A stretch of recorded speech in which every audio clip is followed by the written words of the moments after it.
Nancy Newhouse. She was the second program manager for EKCP and then the EKCP board chair for many years. So she's got that deep history with the Kootenays and with the Conservation Partnership. She now works for Nature Conservancy of Canada, and she worked locally in the East Kootenay, and then now she's the vice president, which means she manages all of the staff in BC. So she really holds that local perspective and that national perspective. And I was just saying, if she wasn't going to speak, I don't know who would be better to reflect on 20 years back and 20 years forward. So a very warm welcome to Nancy Newhouse.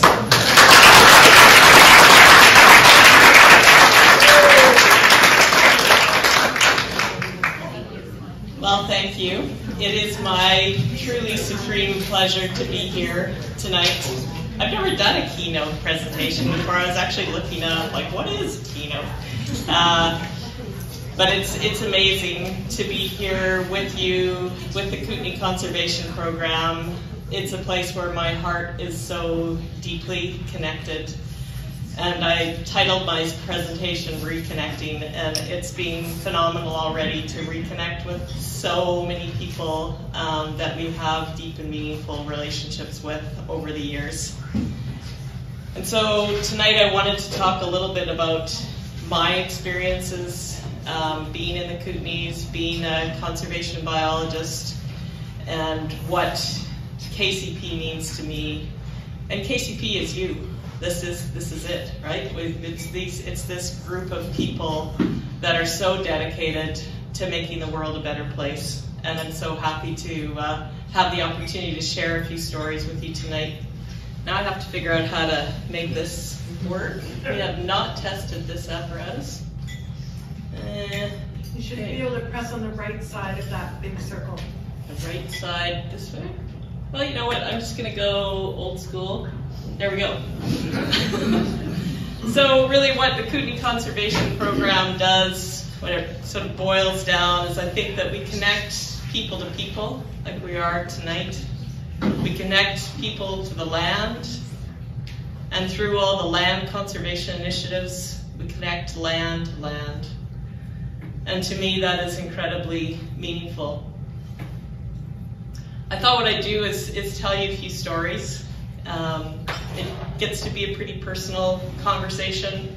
Wanted to talk a little bit about, where it all began for me, and then tell you 3 stories about land conservation and species that I've been involved with. You won't be surprised, one of them is the badger, the grizzly bear, Michael, and the northern leopard frog, Marc-Andre, Hillary, Richard, etc. So many of you might know my husband, Trevor Kinley. That was 35 years ago. But the place and the water that we're out there is very near and dear to my heart. That's Lillian Lake. When I was a kid, I was 6 months old. My mom brought me as a baby and laid me on the pier, buck naked, I'm sure. And the place just seeped into my heart and my soul. We spent every summer and Christmas holidays coming from Edmonton, so yes, I'm part of the problem. All the Albertans that came over and had recreational homes, but it really ignited my passion. I spent so many hours waiting for the squirrel to come and eat out my hand, and staring at the stars with my dad, fly fishing. I didn't really care about the fish, didn't like eating fish, but I loved the process. I loved being with him, and I loved being on the water. And so Lillian Lake has just been this incredible space for me, so much so that I remember when Trevor and I were first married, and we said to each other, like, okay, what are we gonna do? Like, we kind of like biology, but everybody's told us it's a total dead end. You'll never get a job. So we said, well, we want to live here. We love being on Lillian Lake, and we'll pump gas, we'll do whatever just to live here. And now we both actually work for national conservation organizations, and we haven't moved. So it is about a love of land and the place. I took this picture of my lovely Sitka last week, paddling across the lake from where I now live on the west side of Lillian. I'm terrible with directions. Any of you know that have hung out with me? I can't do maps. Anyhow, I think we're on the west, and paddled over to my mom, who's now 97, still living on this beautiful island. And as I was putting the presentation together, I was thinking about like what compelled me to be so passionate about this space. And I have this clear memory of I was working in Barbados, which was cool, on coral reef fish. And I got a letter from my parents saying, "Great news, we put a satellite dish on the island, and now we can drive across because we put a bridge across." And it's like, oh, that really hurts. That was my special place, and it's not quite so special anymore. And I was thinking, I think that sense of loss is maybe what drove a lot of the energy to create the Kootenai Conservation Program 20 years ago. People were watching their special places disappearing really quickly, and they banded together and said, you know, what do we do about this? It's something that affects all of us. And so I think that was the genesis of the Kootenai Conservation Program. So I mentioned I was going to tell you 3 stories. This one begins with Trevor and I.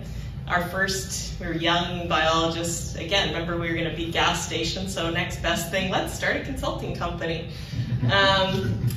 And so we looked around, and we met the Wilder family, who owned Fairmont Hot Springs, and happened to build a relationship with one of the brothers. And he said, well, we don't have a lot that you could do, but if you want to mark our hiking trails, you could do that. And so, you know, this is for you young people in the audience. It was pre-computer, pre-anything really. So we had Bernard jar lids and little stickies, and that's how we marked out the hiking trails. We spray painted them in different colors, and you could walk, you know, follow the colored Bernard jar lids. And that was this time of year. It was spectacular on the east side of Columbia Lake. And I fell in love again with the slightly bigger land. I've moved now beyond Lillian Lake to Columbia Lake. The elk were bugling. You could hear the bighorn sheep just butting heads. And I thought, oh my gosh, this is heaven on earth.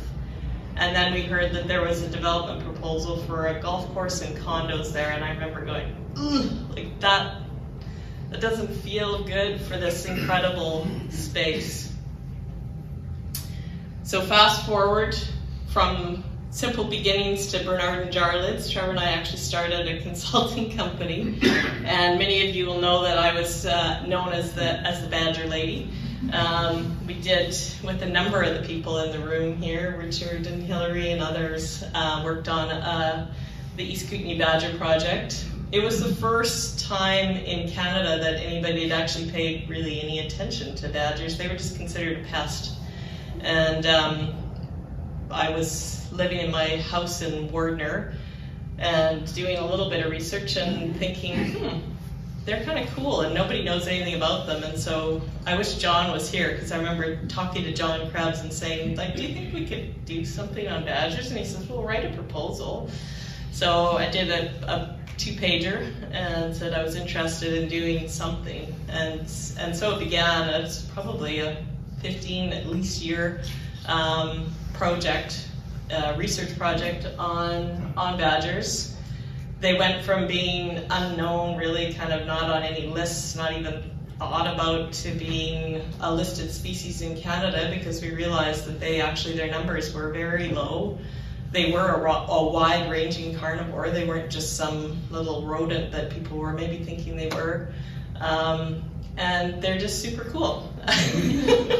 So there is a connection back to east side of Columbia Lake, because when we were first working on this project, and Richard and Hillary can attest to this, there were no ground squirrels out there. So fast forward again. I'm skipping, so the next step was working with the Kootenai Conservation Program as a consultant, getting to be the program manager.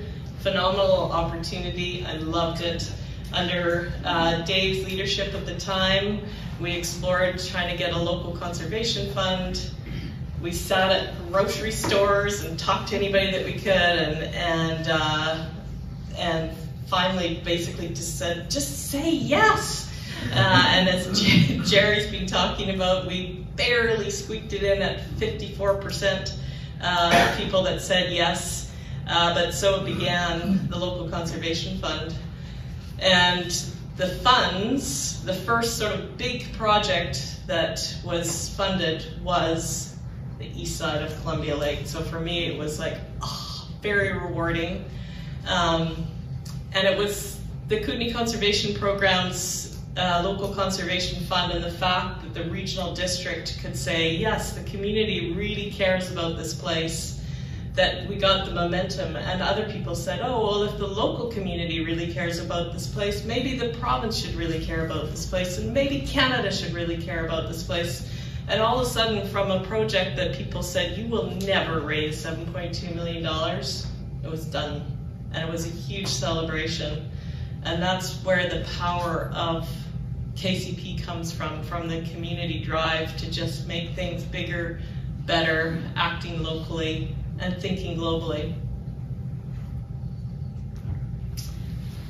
Next story, Michael, is about the grizzly bear. And this was an incredible opportunity to spend many years working with Michael Proctor on grizzly bears and working with conservation and the KCP.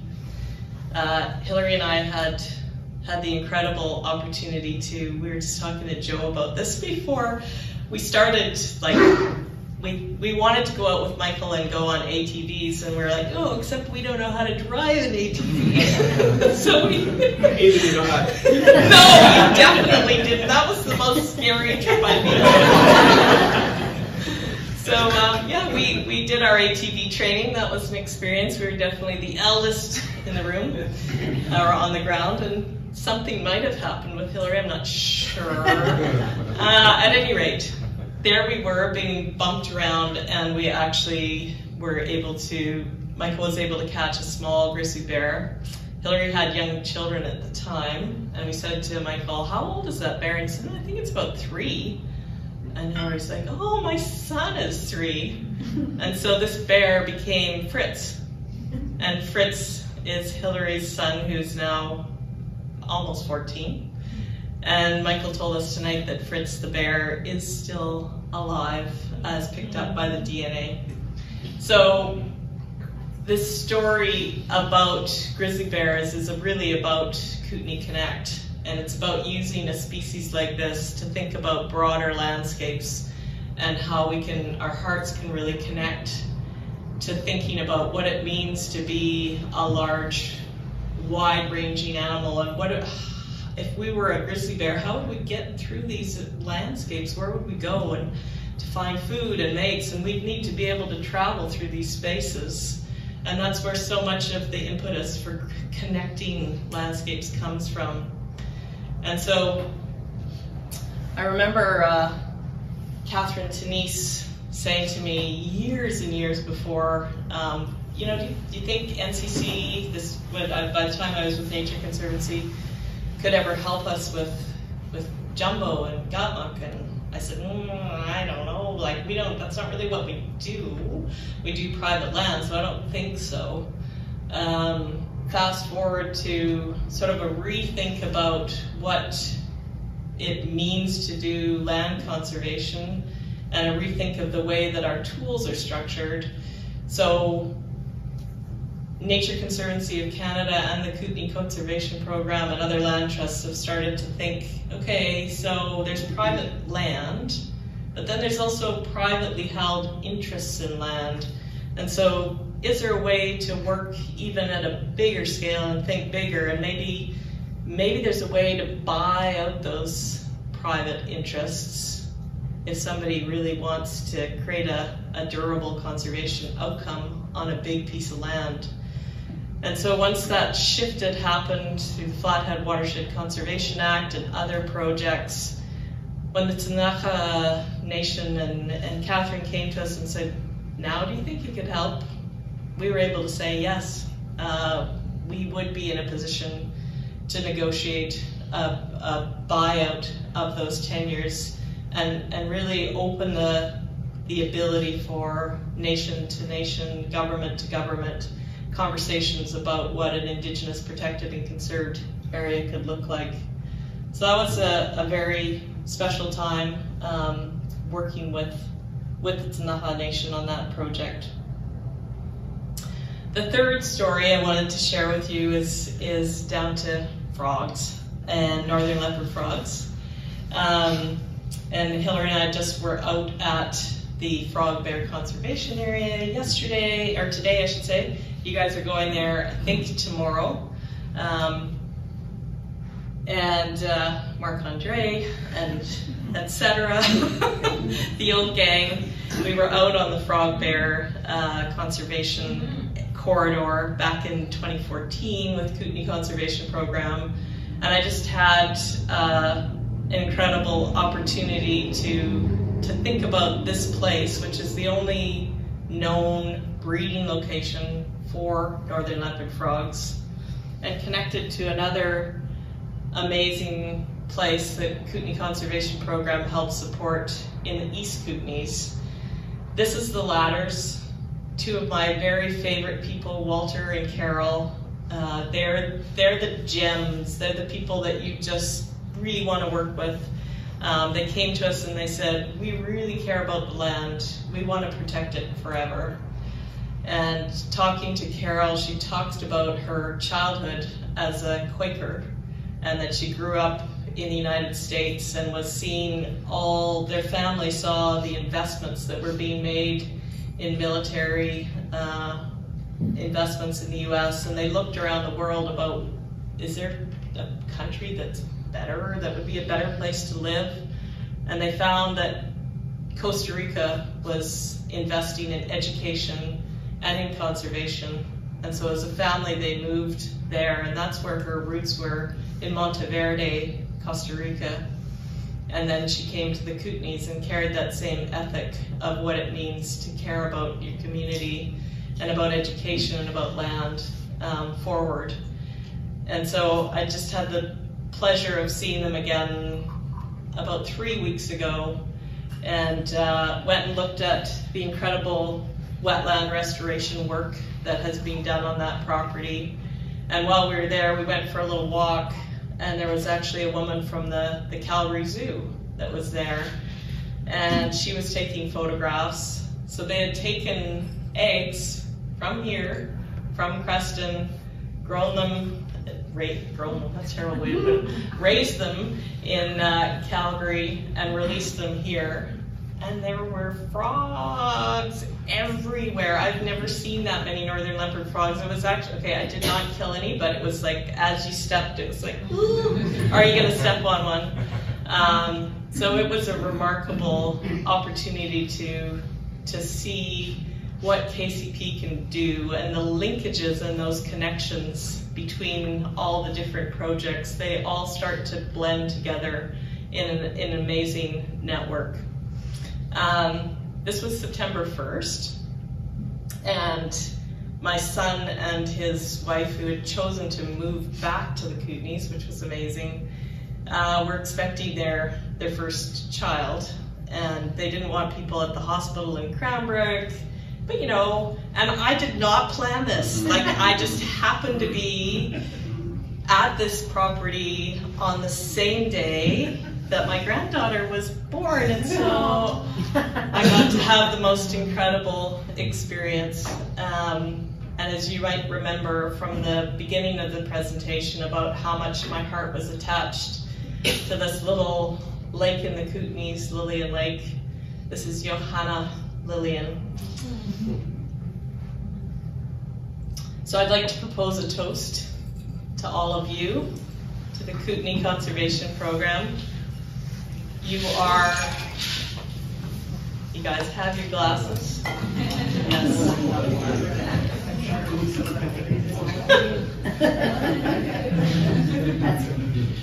Always not our glass. To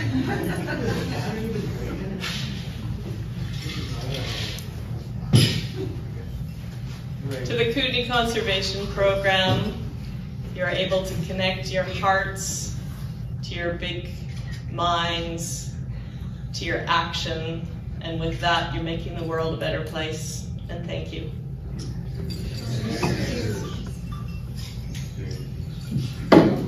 Thank you.